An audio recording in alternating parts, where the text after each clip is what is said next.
This is Andy Purewell for Boxing News, joined by promoter Eddie Hearn. After some press conference, Eddie wasn't expecting all of what's just unfolded. Yeah, Chris Eubank Jr doesn't seem to be kind of favourable towards you guys at the minute. Yeah, no, I think he threw his toys out the pram because he was on the bottom table. I think that's the main thing, but no, that'll be dealt with.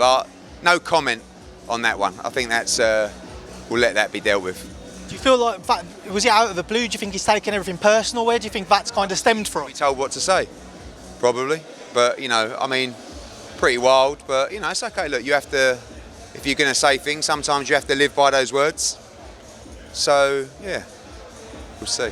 He obviously mentioned Conor Ben. I'm going to come on to that because it was something I just wanted to bring up. I saw a photo of all of you guys, yourself, Frank, Turkey, at a restaurant. You seem to be. What's the latest with Conor? Yeah, I mean, look, His Excellency wants to make the biggest fights in boxing. That's the biggest fight in British boxing right now that's available to be made. So, obviously, Chris Eubank has got the very tough task of Karel Zerameta. And if he can come through him, then, you know, obviously his team are reaching out to me all the time to make that fight. So, we'd love to do it, but obviously we'll see what happens here and then go from there. I mean, are there repercussions expected from that type of rant?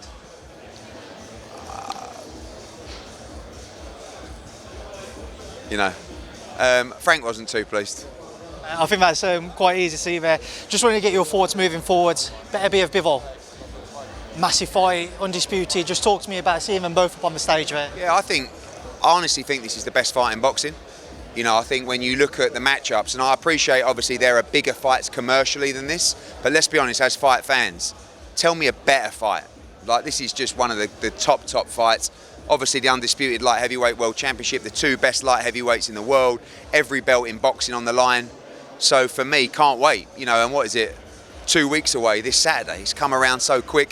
The first fight was obviously cancelled because Beterbiev wasn't available. Dimitri had the benefit of that fight as well. I think that's going to help him.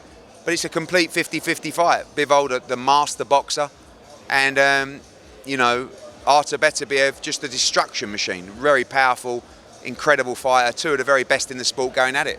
Artur's obviously had his success against British fighters in the past with Anthony Yarde and obviously your man Callum Smith. How confident are you that Dimitri Bivol, in a matchroom sense, will be able to get one back? Listen, it's a very tough fight. I believe he's the slight favourite in the fight because I just feel like skill-wise he's a better fighter than Artur Beterbiev. But we've seen time and time again, sometimes Artur can lose rounds, but he just hunts you down. You know, will Dimitri be able to gain the respect? Will he be able to outbox him for the duration of the fight without getting cut off and caught up? You know, it's a very tough task, but if anyone can beat Artur Beterbiev, it is Dimitri Bivol.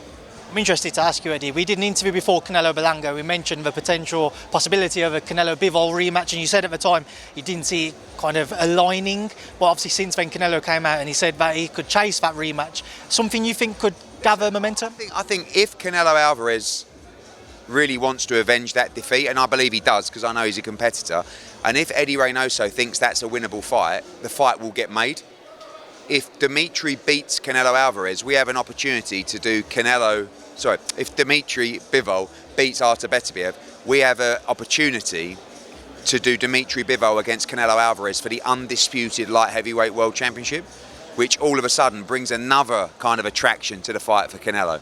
If Dimitri was to lose, he could drop down to 168 to challenge Canelo Alvarez, which he's capable of doing. So, you know, obviously we want to see Dimitri win this fight, and then if Canelo wants it, I would love to make that happen.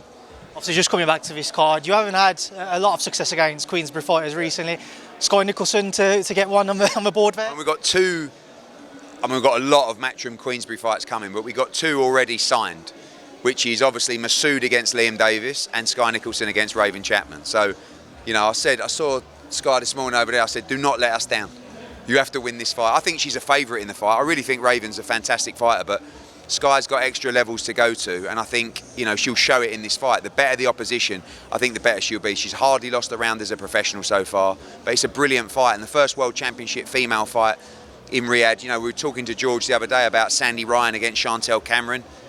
You know, once Sandy wins this weekend as well, landing in Riyadh, like, this is going to open the door now for a lot of World Championship female fights. See you in Birmingham on November 2nd? I think you actually will. Yeah. Oh, maybe. I might be going early to Philadelphia, but we'll see. I was going to say, come November 1st, go for a mixed grill. Eddie, just going to quickly get a few thoughts on a few other things. Obviously, just looking back on Anthony Joshua's loss to Daniel Dubois, I've seen obviously some more comments about what could be next, and I've seen Deontay Wilder mentioned. Do you think that's more realistic now? Obviously, after he's lost to Zhang, people kind of wrote that fight off, but... Yeah, I mean, it's not...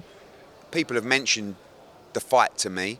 I think Joshua against Deontay Wilder will always be interesting. It wasn't one that, honestly, before Saturday I really thought would happen, but I get the sort of win or go home buzz of that fight.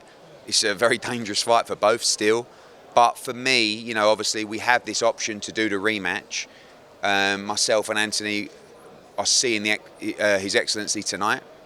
And then we'll discuss it. I think he would like to make the rematch. I think AJ would like to do the rematch. But we also have the Tyson Fury option, but we won't know what's happening with that till December 21st. So I know that 2025 will be two huge fights for AJ. We've just got to map out the best ones for his career. One final one. Do you think Jerome Miller fight might be revisited? For AJ? Yeah. Not at the moment, no. I mean, I think that you know, that's still a fight that people would like to see, but I think the focus, you know, the only three names really that I think are on the agenda are Daniel Dubois, Tyson Fury, and maybe Deontay Wilder. Eddie, thank you. Cheers.